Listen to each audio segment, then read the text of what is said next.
Hello everyone, welcome back to my channel. This is Pramila Yadav. हम child development की theories discuss कर रहे हैं, जिसमें हमने लेव वाइकोस्की की socio cultural theory, Jean Piaget की cognitive development theory, Jean Piaget का moral development theory and Kohlberg की मोरल डेवलपमेंट थ्योरी है वो डिस्कस कर ली है। आज उसी सीक्वेंस में नेक्स्ट थ्योरी है इरिक इरिक्शन की साइको सोशल थ्योरी, यानी इरिक इरिक्शन का मनोसामाजिक विकास का सिद्धांत। मनोसामाजिक विकास का सिद्धांत। विकास का सिद्धांत।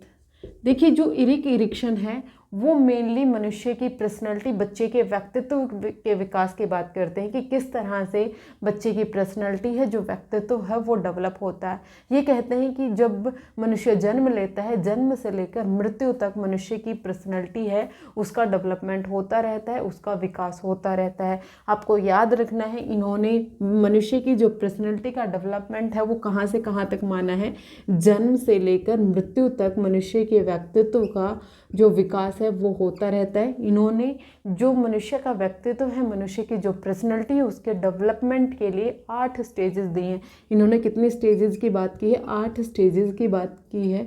ये कहते हैं कि मनुष्य की जो पर्सनैलिटी है वो इन 8 स्टेजेस में डेवलप होती है। हर एक स्टेज की अपने कुछ कॉन्फ्लिक्ट होते हैं, कुछ क्राइसिस होते हैं, जिनको हम विकास संकट कहते हैं। उनको हम क्या कहते हैं? विकास संकट होते हैं। जब बच्चा किसी भी एक पर्टिकुलर स्टेज में होगा तो उसके सामने क्राइसिस आएंगे, कॉन्फ्लिक्ट आएंगे, जिसको रिजॉल्व करने की बच्चा कोशिश करता है। अगर बच्चा उस कॉन्फ्लिक्ट को रिजॉल्व कर पाया, उस समस्या का समाधान कर पाया, तो वो अपनी लाइफ में पॉजिटिविटी की तरफ जाएगा। और अगर वो उस समस्या का समाधान नहीं कर पाया तो वो नेगेटिविटी की तरफ चला जाता है। मतलब हर एक स्टेज के 2 एस्पेक्ट होते हैं, एक पॉजिटिव एस्पेक्ट होता है और एक नेगेटिव एस्पेक्ट होता है। एक सकारात्मक एस्पेक्ट होता है, दूसरा नकारात्मक एस्पेक्ट होता है। जैसे ट्रस्ट वर्सेस मिसट्रस्ट है, इसमें ट्रस्ट है, ये पॉजिटिव एस्पेक्ट है, मिसट्रस्ट है, ये नेगेटिव एस्पेक्ट है। ऑटोनॉमी है, ये एक पॉजिटिव एस्पेक्ट है, शेम है, ये एक नेगेटिव एस्पेक्ट है। जब बच्चा किसी पर्टिकुलर एक स्टेज में होता है और वो उस समस्या का समाधान कर रहा होता है, उस कॉन्फ्लिक्ट को रिजॉल्व करने की कोशिश कर रहा होता है, अगर वो उसको रिजॉल्व कर पाता है तो वो अपनी लाइफ में पॉजिटिविटी की तरफ जाएगा। जो भी उस पर्टिकुलर एज में बच्चे के जो विकास में क्वालिटी, जो भी गुण का डेवलपमेंट होना ज़रूरी था, वो डेवलप हो जाएगा। और अगर वो नेगेटिव एस्पेक्ट की तरफ चला जाता है तो उस पर्टिकुलर स्टेज में बच्चे में जो गुण विकसित होने थे वो गुण विकसित नहीं होंगे और वो कुसमायोजन की तरफ चला जाता है। दूसरी बात यहाँ समझने की ये है कि जब बच्चा उस कॉन्फ्लिक्ट को रिजॉल्व कर रहा होता है तो उसे मदद चाहिए होती है, किसकी? समाज की, सोसाइटी की, अपने आसपास के लोगों को। और उस क्राइसिस को सोल्व करने में, रिजॉल्व करने में जो मदद करते हैं वो होते हैं मेनली उसके माता पिता, उसके पेरेंट्स हो गए और उसके अध्यापक हो गए। माता पिता हो गए, अध्यापक हो गए और कहीं तक पीयर भी होते हैं, दोस्त भी होते हैं। जब बच्चा किसी पर्टिकुलर स्टेज में होता है तो उसकी उस क्राइसिस को रिजॉल्व करने में मदद ये लोग करते हैं, तो ये इम्पोर्टेंट होते हैं। बच्चे को किस तरह की सपोर्ट दी जा रही है, बच्चे को किस तरह की क्वालिटी ऑफ सपोर्ट दी जा रही है, किस तरह की उसे मदद दी जा रही है, बच्चा उसी तरह से अपनी पर्सनैलिटी का डेवलपमेंट कर पा रहा है। अगर उसे अच्छी मदद दी गई तो बच्चा उस कॉन्फ्लिक्ट को रिजॉल्व कर लेगा और अपनी लाइफ में पॉजिटिविटी की तरफ बढ़ जाएगा। और अगर उसे मदद नहीं दी गई या फिर उसे अच्छी मदद नहीं दी गई तो बच्चा उस कॉन्फ्लिक्ट को रिजॉल्व नहीं कर पाएगा और वो नेगेटिविटी की तरफ चला जाएगा। तो यहाँ से हमें समझ में आया कि इन्होंने समाज, सोसाइटी को भी इम्पोर्टेंस दी है बच्चे की पर्सनैलिटी को डेवलप करने के लिए। ये कहते हैं कि इन साइको सोशल का मतलब जो इंडिविजुअल है वो जब सोसाइटी के साथ इंटरेक्ट करेगा, अंतःक्रिया करेगा, तब बच्चे की पर्सनैलिटी है वो डेवलप होती है। तो इन्होंने यहाँ पर हेरिडिटी और इन्वायरमेंट दोनों को इम्पोर्टेंस माना है।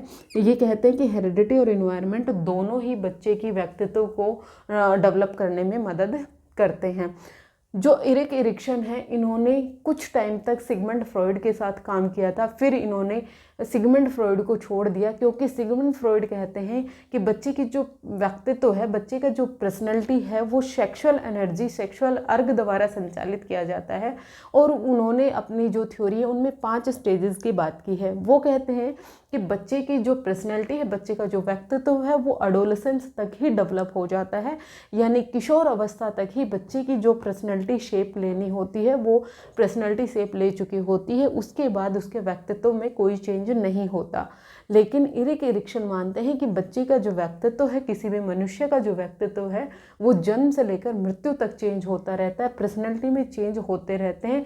जिस भी तरह के उसे इन्वायरमेंट दिया जाएगा, जिस तरह की उसे सोसाइटी में रखा जाएगा, जिस तरह की उन्हें सोसाइटी के लोगों द्वारा सपोर्ट प्रोवाइड की जाएगी, बच्चा उसी तरह से अपनी पर्सनैलिटी को शेप करता हुआ चला जाता है। इसीलिए इनको नव फ्रायडवादी कहा गया है। आपको याद रखना है ये कौन है, नव फ्रायडवादी हैं, नव फ्रायडवादी हैं। नव फ्रायडवादी में इरिक्सन के साथ एडलर भी हैं, आपको याद रखना है, क्योंकि ये फ्रायड से अलग हटके इन्होंने काम किया था। इन्होंने अपनी जो थ्योरी है वो 1963 में दी थी। आपसे सन नहीं पूछता है, लेकिन आपको फिर भी मैं बता देती हूँ, इनकी जो थ्योरी है वो 1963 में आई थी।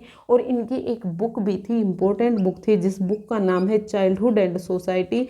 चाइल्डहुड एंड सोसाइटी का मतलब क्या हो गया, बाल्यावस्था और समाज। बाल्यावस्था और समाज के नाम से इनकी एक फेमस बुक रही है। बुक का नाम आपको ध्यान रखना है, आपसे क्वेश्चन पूछा जा सकता है। बाल्यावस्था और समाज नाम की जो बुक है वो किसने दी है, वो इरिक एरिक्सन ने दी है। इरिक एरिक्सन की जो थ्योरी है इसको लाइफ स्पैन थ्योरी भी कहते हैं। क्या कहते हैं, life span theory. Life span theory यानी जीवन अवधि सिद्धांत, जीवन अवधि सिद्धांत। क्योंकि इन्होंने अपनी थ्योरी में पूरी जो लाइफ है उसको लिया है, पूरी लाइफ की बात की है, जन्म से लेकर मृत्यु तक जो टाइम पीरियड है उसको 8 स्टेजेस में इन्होंने डिवाइड करके बताया है। तो इसीलिए इस थ्योरी को हम क्या कहते हैं, लाइफ स्पैन थ्योरी कहते हैं।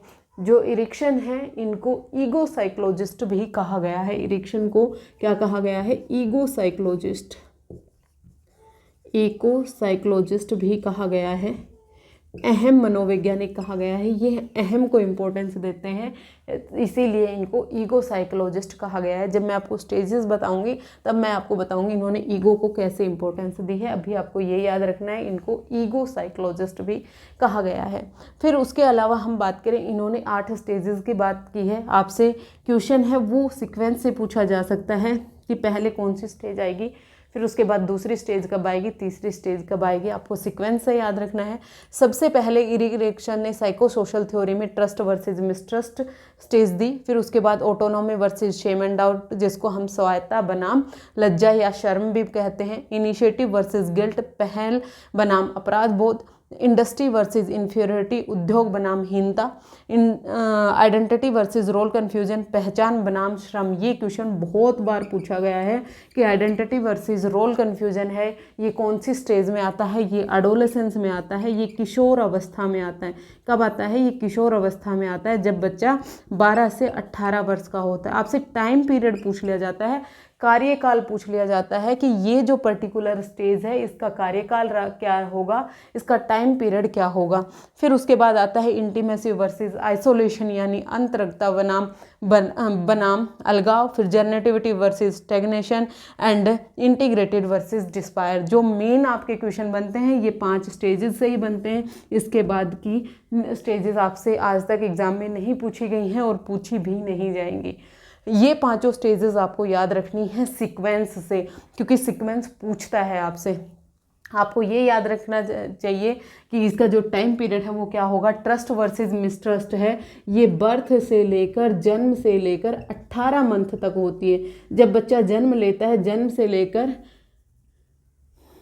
जब बच्चा 18 महीने का हो जाता है, उस स्टेज को इन्होंने नाम दिया है ट्रस्ट वर्सेस मिसट्रस्ट, यानी विश्वास बनाम अविश्वास की स्टेज। इसको हम इन्फेंसी भी कहते हैं, इन्फेंसी की स्टेज भी कहते हैं, क्योंकि आपसे क्वेश्चन पूछ लेगा ट्रस्ट वर्सेस मिसट्रस्ट की जो स्टेज है वो इन्फेंसी में होती है, अर्ली चाइल्डहुड में होती है, लेटर चाइल्डहुड में होती है, या एडोलेसेंस में होता है। तो ये कब होती है? ये इन्फेंसी में होती है, ये शैशवावस्था में होती है। आपको लिख लेना है, मैं यहाँ पर लिख देती हूँ।